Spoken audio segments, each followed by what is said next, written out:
So I've decided to do this topic because since starting at Aqua, I've been involved on a few panels now about how to engage young Aboriginal people, and I thought it would be good to talk specifically about engaging young mob in sexual health education. So I work here at Aqua as the Sexual Health and BBV Youth Program Officer.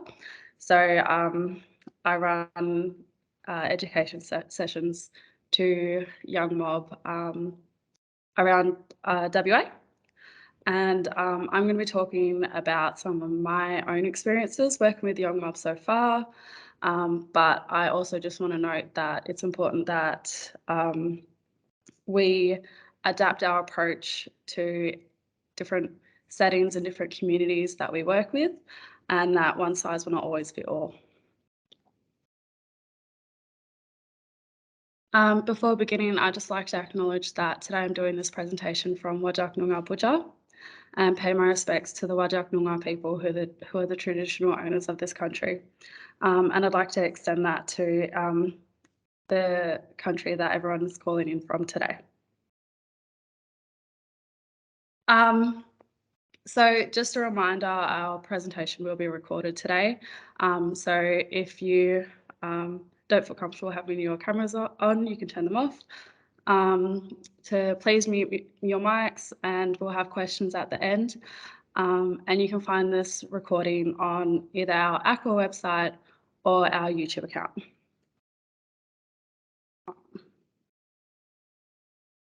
So today I'm going to be covering some of our goals in sexual health education, creating a safe space for education sessions, barriers that we might experience, who is going to be involved in the sessions, so who might facilitate the sessions, who's coming along, and a little bit about them, and then where we might run the sessions, what the environment is like, and some tips as well.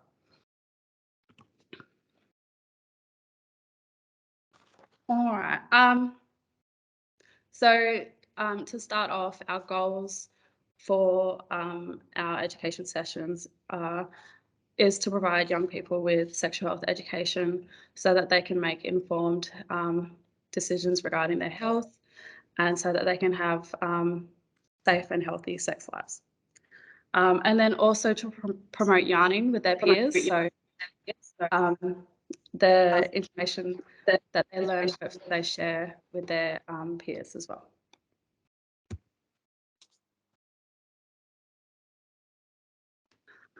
Just so in terms of creating a safe space, I try to start off the sessions with introduction activity called Who's Your Mob. So I like to, I'll start off with this myself, let participants know where I'm from, who I am, where my mob are from, and we'd go around in a circle and everyone would get the opportunity to present, to introduce themselves, but also introducing the topic for the day as well. So letting participants know what it is that is going to be covered. And in this, it's important to, I guess, have some like a group agreement for the day. How do you treat each other in the sessions? What does everyone want from the sessions? So things that can go on this is being non-judgmental, confidentiality. So what happens in the sessions, and if anyone's sharing stories, not naming names, and not sharing other people's stories. The right to pass, I like to tell young people that if they can only participate as much as they feel comfortable. And I think it's important to connect with participants as well. So which the Who's Your Mob activity can kind of create that connection. So in, I think in creating a safe space, it's important to let natural yarning happen. So if young people are kind of creating the yarns and sharing information with their peers to let that happen and just facilitating the yarn. So in that case, letting them carry it, but if there's any wrong information, maybe stepping in and correcting and letting them know what the right information is.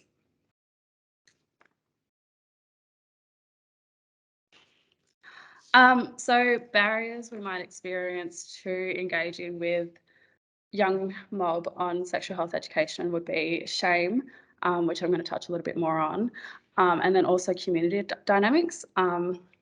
Community dynamics might not always be a barrier, but it's important to be aware of what's happening in community. So we know that we're running our sessions at an appropriate time. So time that would be considered inappropriate, it would be if there's been sorry business on or if it's law time on a community. So these are things we need to be aware of as well.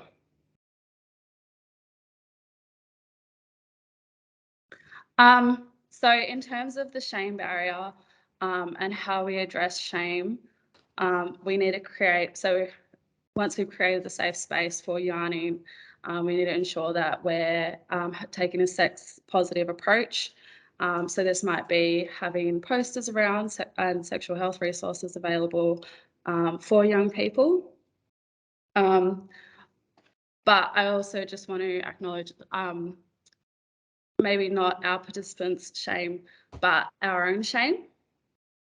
So if we have shame within ourselves as educators, it's something that we need to address before we're doing sessions. I know that for me, when I started this job, I knew that to be able to provide good sexual health education to other young mob, that I needed to leave my own shame at the door. And for me, this meant I had to step out of my comfort zone. I attended other training sessions and watched how other people delivered education sessions to young people.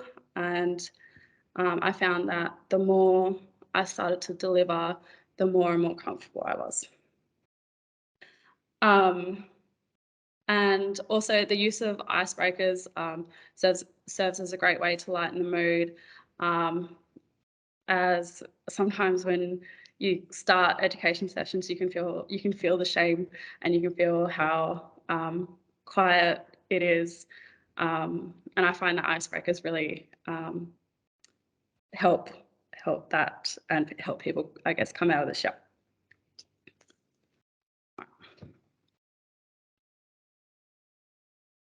So in terms of who can deliver education sessions, anyone can deliver education sessions, but it's important that we ask community who we're engaging with what they want and what they think is most appropriate.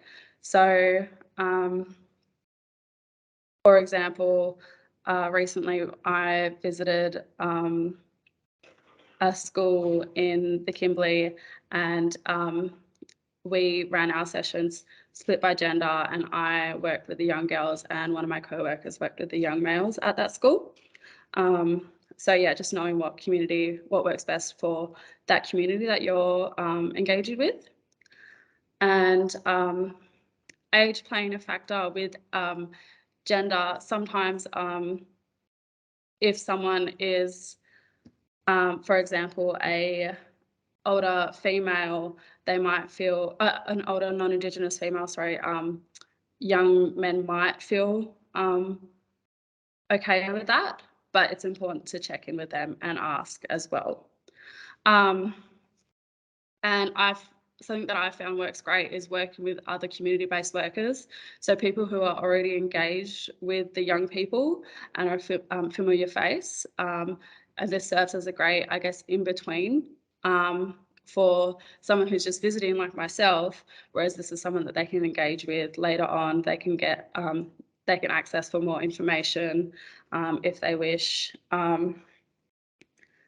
And lastly, recognising if you're not the right person. So if you're not the right person to facilitate or work with that group, knowing when to refer on in that case. So in terms of where, if you're running sessions in somewhere that's like a school, it would be important to do the sessions in maybe a classroom where a lot of people aren't walking past, because it might make your young group of people feel uncomfortable if they're looking into the classroom, or going to where young Aboriginal people are engaging with. So if they're not in schools, maybe if they're accessing youth services, going there and working with them, or Aboriginal medical services, if there are any youth programs there as well. I think it's important also to note that sessions don't need to be run in classrooms. Sessions can be run anywhere outside on country if that is an option as well. So just to wrap up, some things that I think have worked so far in my own experience is offering flexibility to services that I've visited. So this might look like running sessions over a couple of weeks and visiting maybe once a week for an hour, and this helps build relationships with the young people and also the workers there as well. So this might mean working outside of regular 9 to 5, Monday to Friday hours as well. Promotion, I find promotion very important to promote if you're running a program or any health promotion event, because the more you promote, the more likely people are to come along. And sometimes it feels like there's you can never do enough because you never know what's going to happen on the day. Things come up for people and they can't make it. So that's why we try to promote as much as we can. Hands-on activities. So I think when you're delivering the sessions, it's important to have hands-on activities to keep young people engaged. I find that if you're just running like an information session, they lose interest quite quickly. Being inclusive of the LGBTQIA plus community and being aware of the language that you're using in the sessions as well. And then lastly, leaving young people with resources that are available to them in their community. So that's me. If anyone had any questions or wanted to share any of their experiences working with young mob around sexual health education, I'd love to hear what works for you as well.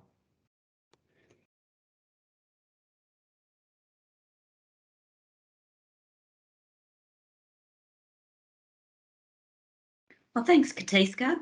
I know we've got some experts out there and some people who do work with young people. I was wondering, it would be great if anybody has any tips or maybe things that haven't worked well for them that they would like to share with those online. How do you get along when you go into the schools and you've got males as well as females? Because I know where I come from, I can't do workshop with the boys. Yeah. That's just my cultural protocol. Yeah. Down here, I've ran a few, not a lot, of mixed sessions, and I found that in that case, I probably should have separated them because there were more boys in that session, and they were quite loud, and I think it kind of made the girls feel uncomfortable. So going forward, if I were to visit that school again, I would probably I think in terms of me working with the young men, they weren't uncomfortable with that, but it was the mixed group, and I guess the being loud and having a laugh, which is perfectly fine, but it just next time I would just work with the girls by myself. if for us, if there was like a group of young men and they'd say we'd rather a male, we would probably send our male sexual health promotion officer along to work with them. I hope. Do you have someone, Tracy, that you could call upon, a male? Unfortunately, no. But what I could do is I could use cams anyway if I Yeah. needed. If I need it, I could just ring Sarah up in Broome and she'll send a mail across. Yeah. Yeah. Yeah. Only because they are separated, our groups. Yeah. Or sometimes I have male student doctors Yeah. who wants to do little projects. So I'll get them to go, and I'll initially go in with them so they know who I am if they want to Yeah. come and get resources and stuff from me at work. Yeah. But then that's where I leave it, and then I just let him do it. Yeah. Yeah, I think that's a great way to do that because I mean, you introducing the person as well. I mean, they'd know your face, so it's kind of like you're vouching for the student doctor who's going to deliver the session as well, which might, I think, make young people a bit more comfortable to work with them. Yeah, because they won't talk or they won't engage with Yeah. it. Yeah. Yeah. And I find when I'm working with the girls, you can almost tell who the ones that are sexually active in the group, because they're the ones that will give you shit. Excuse me. They give you a hard time during the workshop. So what I tend to do is I tend to pick on them and just ask them questions, but in a nice way, in a nice setting. It's not shaming them or anything like that. Yeah. And so if they go and I tell them, you got anything to say, just say it. But yeah, most of the things that I've done in my group sessions, the school wants consent. Yeah. What age group and who can say no. Yeah. So what I did is I went into the girls' academy and I asked the teacher that was in there, because they have all different girls coming each time. And so I kind of like tailor-made it to what they needed, not what I run. Yeah. Yeah. So Yeah. it was what information that they wanted. Yeah. So it was, yeah. And do you give them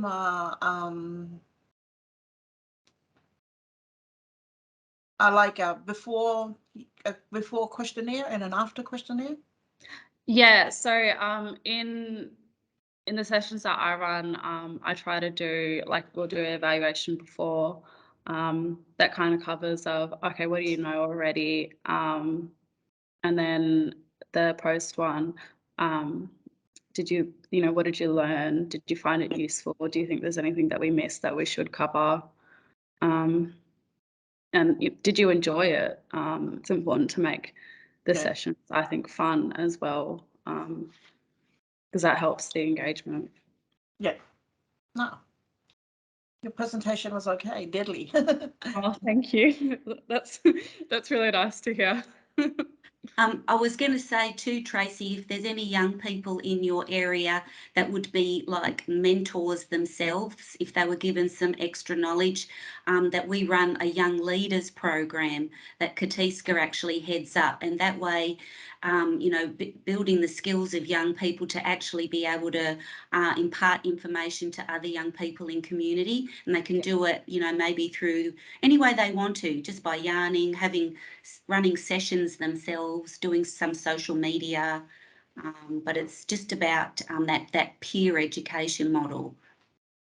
Yeah, out at Manjum, I've got a young boy that's out there, and he gets along good with the other boys. So sometime I can work through him. So he's pretty good. And we have talked about doing a session out at Manjum. Yeah. And with the girls as well, but girls have to be someone different. Yeah. Yeah. Yeah. Yeah. Okay. I can see Sunny out there. So Sunny is our sexual health coordinator who's been on maternity leave, and she just happens to pop into the office. But Sunny, can I ask you, as somebody who's also had a lot of experience working with young Aboriginal people, and particularly in remote areas, about what you think has worked for you or what hasn't worked for you? Can you hear me? Yep. Yeah. Yep. Okay, apologies to the HR people whose office I'm using. And hi to everyone. Lorna, I know, and Tracy, I know. You're in, is it Dars? Yeah. Yeah, and you're Deadly, I remember you. And Kelsey, I know. I've met as well, I think. Or are you new? You look familiar. I'm not Kelsey? sure. I work at Perth Inner City Youth Service, so I've joined a couple of little forums before, but hopefully I can get to the rest of these ones. Yeah, cool. Yeah, I think great presentation, Katiska.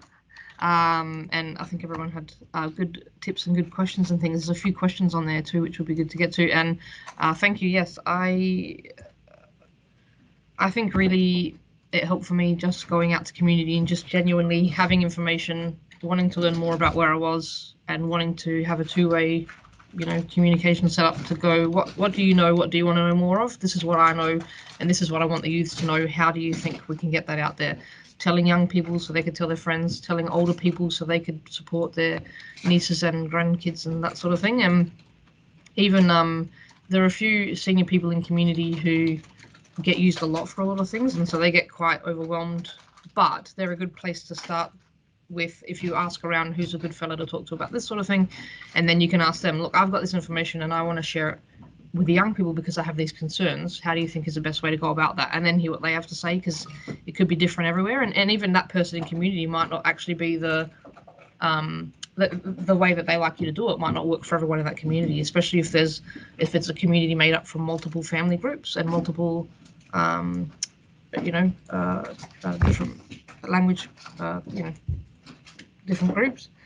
But I know when I had to talk, I wanted to talk with young fellas because I was really worried. I'm only hearing from the girls and not knowing about what's going on, that I asked some older people and older men, and they said, well, you come and talk to us and then we will share that information with young people. And I said, that's fine. I will get you money for a cook up and a feed. There'll just be a few little things we need to do, like some questionnaires or some kind of information gathering for the sake of justifying the money. But apart from that, we'll do it any way you want to do it, And then I went and had a chat with these fellas, and they ended up having 5 other young people attend, young males. And then we had a good chat and we had a good laugh. And they said, actually, there's nothing wrong with how you ran that. If you want to run that again, you could do that with fellas out here. No one would have a problem with that. So, but if they did, I wouldn't mind. I wouldn't be offended. I would just go, this is the information I want to share to you. We're worried about syphilis and the impact or whatever. Can you tell me how to get that information across to young people, how you would like to do it? I can buy you some food and give you the printouts, laminated things, a computer to borrow, just however you want to do it. Ask them. And another thing I was going to say is that young people won't tell you, many people won't tell you a thing about themselves, but they will tell you everything about everybody else. So if you want to know what's going on in community, you just tell them, I'm not here about you, I'm not worried about you, I'm worried about your friends, I'm worried about your sisters, I'm worried about your cousins, I'm worried about these fellas and all these problems that are going to happen. They'll be like, well, you listen here, you let me tell you, that girl's running around with that fella and these people, like we tell them don't name names, but they say, we've got a lot of these problems, and we'll say, any problems with boys forcing girls for sex, any problems with, getting beat up, punching and getting hit for things and whatever. And they'll tell you all of it, just never about themselves.